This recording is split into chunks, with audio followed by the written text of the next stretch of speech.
sauf le fils de la perdition. Alléluia. C'est un rôle important, le rôle de gardien. C'est pourquoi il est le gardien de nos âmes. Il nous préserve du mal. La Bible parle ici du diable. C'est lui le grand prédateur. Quand on parle de lion qui tourne autour de la bergerie pour dévorer les brebis, on fait plutôt allusion au diable. Le lion rugissant. Le lion rugissant, c'est-à-dire il est très affamé, il est très fâché, il est en colère. Gare à toi, pauvre petite brebis, si tu t'égares.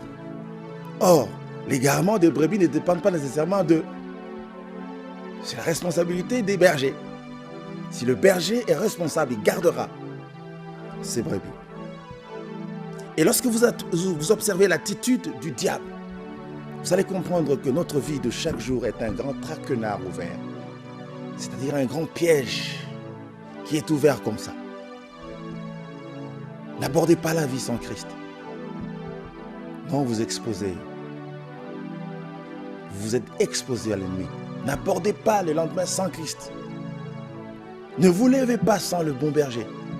Vous n'irez pas loin. Le monde est un piège.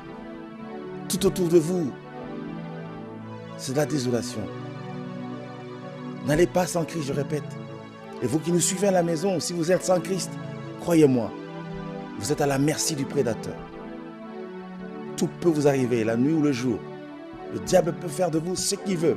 Un petit démon peut vous démanteler comme il veut. Parce que vous n'êtes pas à l'abri du Très-Haut. Écoutez ce qui est écrit dans ce livre. Observons l'attitude du diable.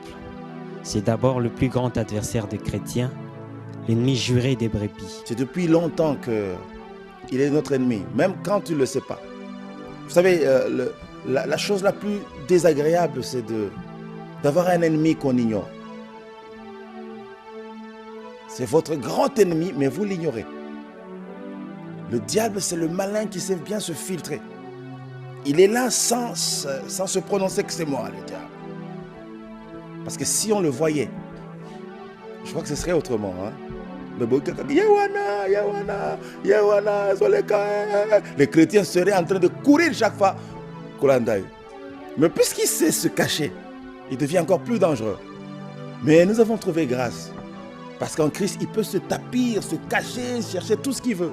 Mais nous avons notre protection. C'est pourquoi nous devons, lorsque vous élevez le Seigneur en tant que bon berger, il ne faut pas aller loin aussi de ces réalités. Dites, je suis à l'abri, Seigneur, de celui qui vient pour dérober. Il peut rugir comme il veut. Il peut rôder comme il